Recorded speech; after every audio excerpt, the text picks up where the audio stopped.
మా అమ్మాయిని ఐఏఎస్ చేయాలనుందండి, మా అబ్బాయిని ఐపీఎస్ చేయాలనుందండి, కానీ ఏం చేయాలో అర్థం కావట్లేదు అని చెప్పి చాలామంది పేరెంట్స్ అనుకుంటుంటారు, ముఖ్యంగా తల్లులు అనుకుంటూ ఉంటారు. ఎందుకంత ఆదుర్ద? 6వ తరగతి నుంచి ఐఏఎస్ కోచింగ్ ఇచ్చి ఇప్పించేద్దామా?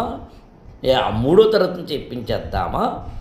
కడుపులో ఉండగానే పిల్లాడిని ముందు అర్జెంటుగా ఐఏఎస్ ఇంటిగ్రేటెడ్ కోచింగ్లోకి పంపించేద్దామా అని మన పక్కింటి వాళ్ళు, ఎదుటింటి వాళ్ళు, అత్తగారు, ఆడపడుచు గారు అంటారు. ఇవేమన్నా ఒక తల్లిగా మీకు, ఒక తండ్రిగా మీకు, మీ పిల్లలు 6వ తరగతి దాటుతూ, ఐ రిపీట్ 6వ తరగతి దాటుతూ ఇంటర్మీడియట్ మధ్యలో ఉన్న మీ పిల్లల పేరెంట్స్ మీరైతే మీరు మాకు ఫోన్ చేయండి.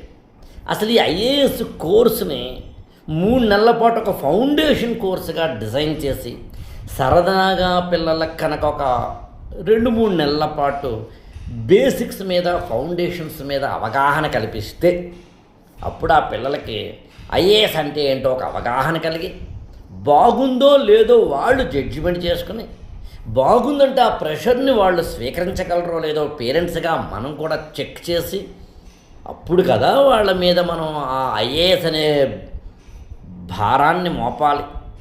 అందుకని స్టూడెంట్స్గా మన పిల్లల యొక్క శక్తి సామర్థ్యాలని చెక్ చేసుకుంటే బాగుంటుంది కదా.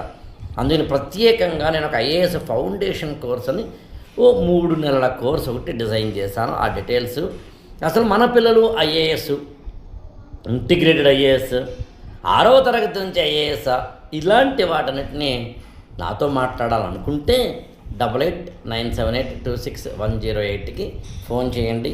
నా అపాయింట్మెంట్ తీసుకోండి. Conditions apply.